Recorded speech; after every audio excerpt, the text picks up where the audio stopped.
सुप्रभात बच्चों। मैं आज मुखलाल संस्कृत उपशास्त्री महाविद्यालय बंधु छपरा भोजपुर से ऑनलाइन क्लास के माध्यम से आप सबों को पिछले क्लास में जो बताया गया था उससे आगे जानकारी देने जा रहा हूँ। पिछले क्लास में हिंदी व्याकरण में रचना के आधार पर वाक्य रूपांतरण चैप्टर की शुरुआत की गई थी, जिसमें से वाक्य, उसके अंग, उद्धेय और विधेय का विस्तार के बारे में हम लोग पढ़ रहे थे। तो उसी क्रम में हम लोग पदों का क्रम एवं नियम के बारे में पढ़े थे। आज जो है पदों का अन्वय एवं नियम के बारे में आगे हम लोग पढ़ेंगे। तो पदों का अन्वय एवं नियम। तो अन्वय क्या है? सबसे पहले जानिए कि अन्वय क्या है। तो अन्वय का अर्थ है मेल।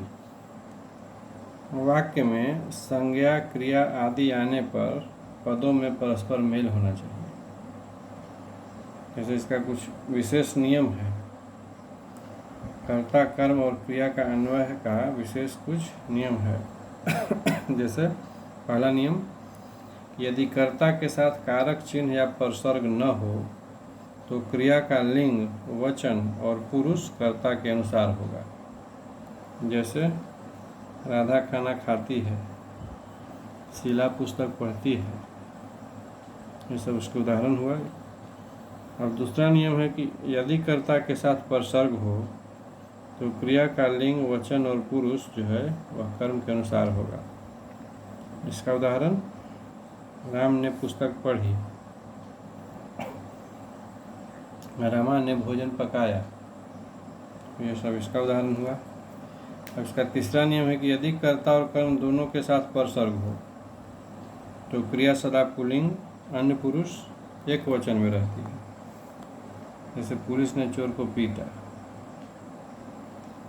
और इसका अगला चौथा उदाहरण है कि एक ही तरह का अर्थ देने वाले अनेक कर्ता एक वचन में और परसर्ग रहित हो तो क्रिया भी जो है वह एक वचन में होगी। जैसे यमुना की बाढ़ में या गंगा की बाढ़ में उसका घर बार और माल असबाब बह गया। अब इसका पांचवा नियम है कि यदि एक से अधिक भिन्न भिन्न कर्ता परसर्ग रहित हों तो क्रिया बहुवचन में होगी। जैसे सीता और राधा पढ़ रही थी, राकेश और मोहन जा रहे हैं इत्यादि।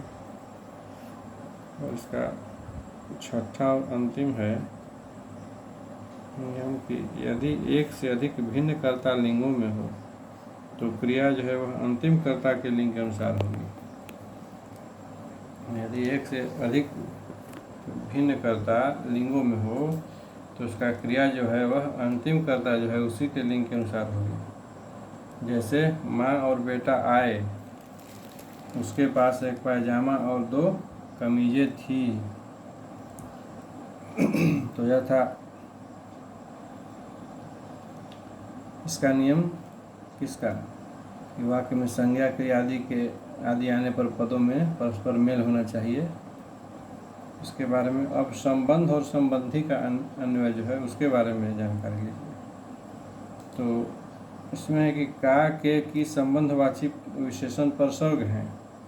इनका लिंग, वचन और कारकीय रूप वही होता है जो उत्तर पद का होता है, मतलब जो संबंधी का होता है। जैसे शीला की घड़ी, राजू का रुमाल, रवि के कपड़े इत्यादि। और इसी में है एक और कि यदि संबंधी पद अनेक हों तो संबंधवाची विशेषण जो है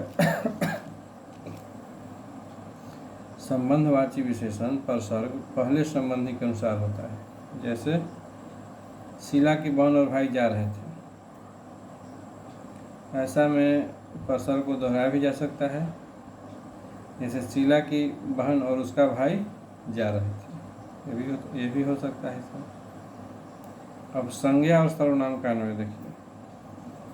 तो इसका अन्वय है कि सर्वनाम का वचन और पुरुष उस संज्ञा के अनुरूप होना चाहिए जिसके स्थान पर उसका प्रयोग हो रहा हो। जैसे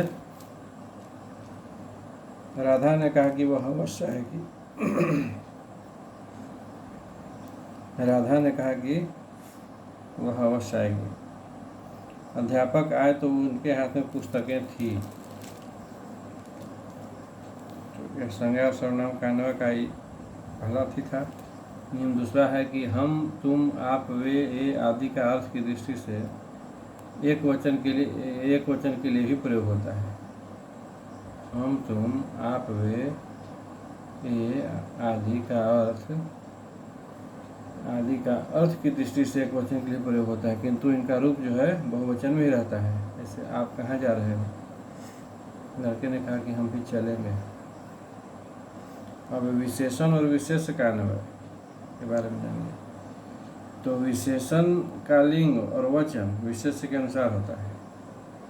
जैसे अच्छी साड़ी, छोटा कपड़ा, काला घोड़े यानी काला घोड़ा, काले घोड़े, काली घोड़ी इत्यादि। और इसी में एक और है कि यदि अनेक विशेषणों का एक विशेषण हो तो उस विशेषण के लिंग, वचन और कारकीय रूप तुरंत बाद में आने वाले विशेषण के अनुसार होंगे। जैसे पुराने पलंग और चारपाई बेच दिए, अपने मान और सम्मान के लिए जिए। यह था दूसरा विशेष और विशेषण का दूसरा अन्वय का दूसरा नियम। तीसरा है कि यदि एक विशेष के अनेक विशेषण हों तो वे सभी विशेष के अनुसार होंगे। जैसे सस्ती और अच्छी किताबें, गंदे और मैले कुचले कपड़े इत्यादि। तो यह था संज्ञा और सर्वनाम का अन्वय के बाद विशेषण और विशेष का अन्वय। अब हम लोग रचना के आधार पर वाक्य भेद है इसको देखेंगे। तो रचना के आधार पर वाक्य के मुख्य 3 भेद हैं। कौन कौन? सरल या साधारण वाक्य, संयुक्त वाक्य या यौगिक वाक्य, और तीसरा है जटिल या मिश्र वाक्य। तो पहला है सरल या साधारण वाक्य, जिसको हम लोग सिंपल सेंटेंस कहते हैं। और यह किसे कहा जाता है? जिस वाक्य में एक उद्देश्य और एक ही विधेय हो उसे सरल या साधारण वाक्य कहा जाता है। जैसे राम बाजार जा रहा है, वह पुस्तक पढ़ रहा है।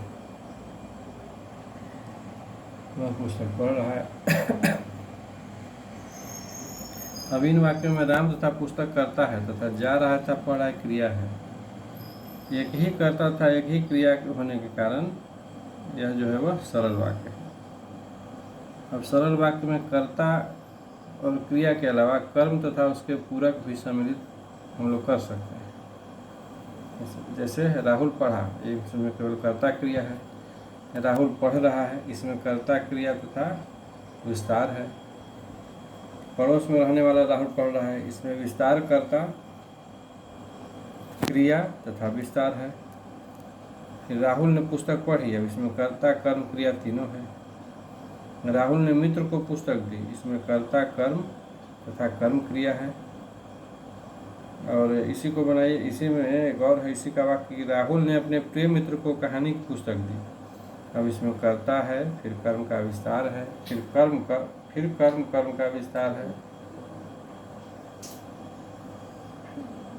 कर्ता है, कर्म का विस्तार है, कर्ता और कर्म का विस्तार, और फिर कर्म का विस्तार, फिर कर्म और क्रिया। इसमें इतना है।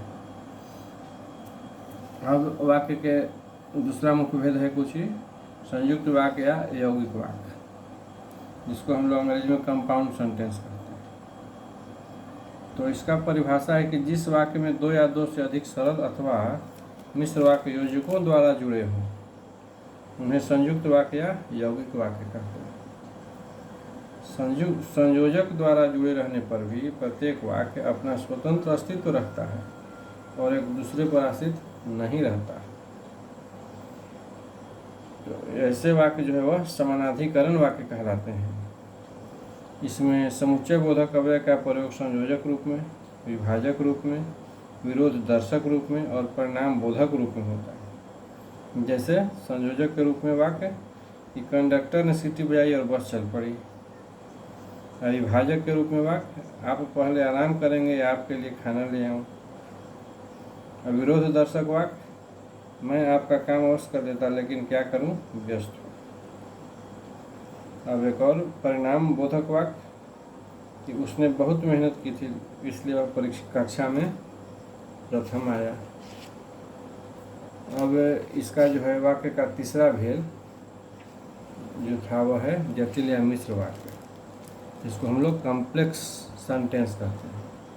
तो इसका परिभाषा है कि जिस वाक्य में एक प्रधान उपवाक्य के साथ एक या एक से अधिक आश्रित उपवाक्य जुड़े हों उसे जटिल या मिश्र वाक्य कहते हैं। जैसे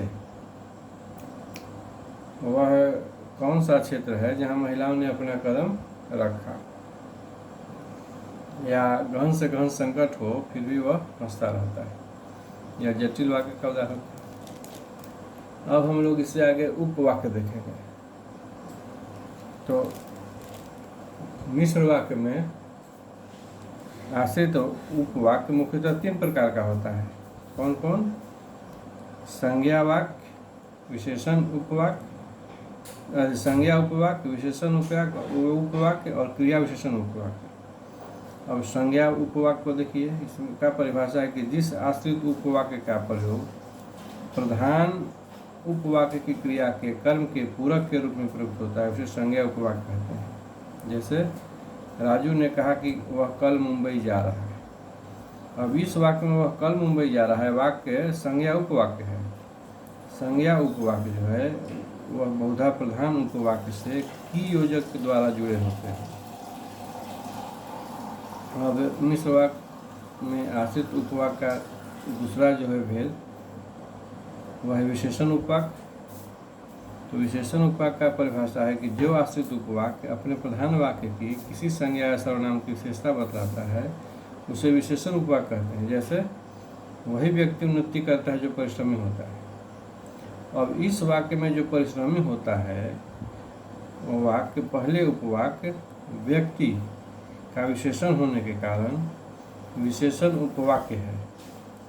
विशेषण उपवाक्य प्रायः संबंधवाचक सर्वनाम जो और उसके विभिन्न रूपों जिसके, जिन्होंने, जिससे, जिसने, जिन, जिसके लिए आदि तथा संबंधवाचक क्रिया विशेषण जहाँ, जितना, जैसे, अब इत्यादि के द्वारा प्रधान उपवाक्य से जुड़े होते हैं। अब इसका तीसरा भेद है क्रिया विशेषण उपवाक्य। तो इसका परिभाषा है कि जो आश्रित उपवाक्य प्रधान उपवाक्य की क्रिया का विशेषण बनकर आता है वह क्रिया विशेषण उपवाक्य कहलाता है। जैसे जब तुम मेरे घर आए तब मैं घर पर नहीं था। अब इस वाक्य में मैं घर पर नहीं था मुख्य उपवाक्य है तथा जब तुम मेरे घर आए यह क्रिया विशेषण उपवाक्य है। अब इसका भी 5 गो भेद होता है क्रिया विशेषण उपवाक्य का। कौन कौन? पहला है कालसूचक उपवाक्य, दूसरा है स्थानवाचक उपवाक्य, तीसरा है रीतिवाचक उपवाक्य, चौथा है परिणामवाचक उपवाक्य, पांचवा है परिणाम अथवा हेतु सूचक उपवाक्य। तो यह था उपवाक्य। अब अगला है आपको वाक्य संश्लेषण। तो वाक्य संश्लेषण जो शब्द है उसका शाब्दिक अर्थ है मिलाना। अनेक वाक्यों को मिलाकर एक वाक्य बनाना ही संश्लेषण कहलाता है। वाक्य संश्लेषण जो है वाक्य संश्लेषण का विपरीतार्थक है। वाक्य संश्लेषण जो है वाक्य विश्लेषण का विपरीतार्थक है, गलती से कहा गया। तो वाक्य विश्लेषण में हम सुगठित वाक्य को खंड खंड करके समझते हैं तथा वाक्य संश्लेषण में हम जो है खंड खंड वाक्यों को तथा वाक्यांशों को जोड़कर एक सरल वाक्य में परिवर्तित कर देते हैं। वाक्य संश्लेषण के लिए कुछ प्रक्रिया को ध्यान में रखना आवश्यक है। जैसे कौन कौन? तो सभी वाक्यों में से मुख्य क्रिया को चुनना, शेष वाक्यों में से पद या पदबंध बनाना, पूर्वकालिक क्रिया का प्रयोग करना, उपसर्ग या प्रत्यय के योग से नए शब्द का निर्माण करना और वाक्यों के केंद्रीय भाव को बरकरार रखना। जैसे उदाहरण है कि राहुल मेरा मित्र है, वह मेरे कमरे में आया, वह मेरी किताब उठा कर ले गया। अब इसका हम लोग वाक्य संश्लेषण करेंगे तो एक लाइन में हो जाएगा वाक्य कि मेरा मित्र राहुल मेरे कमरे में आकर मेरी किताब उठाकर ले गया। तो इस प्रकार इसका उदाहरण बना सकते हैं। अब है कि वाक्य संश्लेषण में एक से अधिक सरल वाक्यों को एक सरल, एक संयुक्त या तथा एक मिश्र वाक्य में संश्लिष्ट किया जाता है। जैसे उदाहरण इसका, वह मुंबई गया, उसने वहाँ नया व्यापार शुरू किया। अब इसका सरल वाक्य होगा तो बनाइएगा दोनों मिलाकर, तो होगा कि मुंबई जाकर उसने वहाँ नया व्यापार शुरू किया। अब संयुक्त वाक्य बनाइएगा तो होगा कि वह मुंबई गया और उसने वहाँ जाकर नया व्यापार शुरू किया। और मिश्र वाक्य होगा कि जब वह मुंबई गया तब उसने वहाँ जाकर नया व्यापार शुरू किया। यह था इसका मुख्य वाक्य। एक और उदाहरण इसका लीजिए कि आज बहुत वर्षा हुई, आज की वर्षा से बाढ़ आ गई। अब इसका सरल वाक्य बनाना है तो बनेगा कि आज मूसलाधार वर्षा से बाढ़ आ गई। और संयुक्त वाक्य बनाएंगे तो कि आज बहुत वर्षा हुई और इसी कारण बाढ़ आ गई। और मिश्र वाक्य बनाएंगे तो होगा कि चूंकि आज मूसलाधार वर्षा हुई अतः बाढ़ आ गई। तो यह था वाक्य संश्लेषण। अब आज के क्लास में इतना ही। अब फिर अगले क्लास में आप सबों को वाक्य रूपांतरण इत्यादि के बारे में जानकारी दी जाएगी। तब तक के लिए आप सभी बच्चों को शुभ दिन।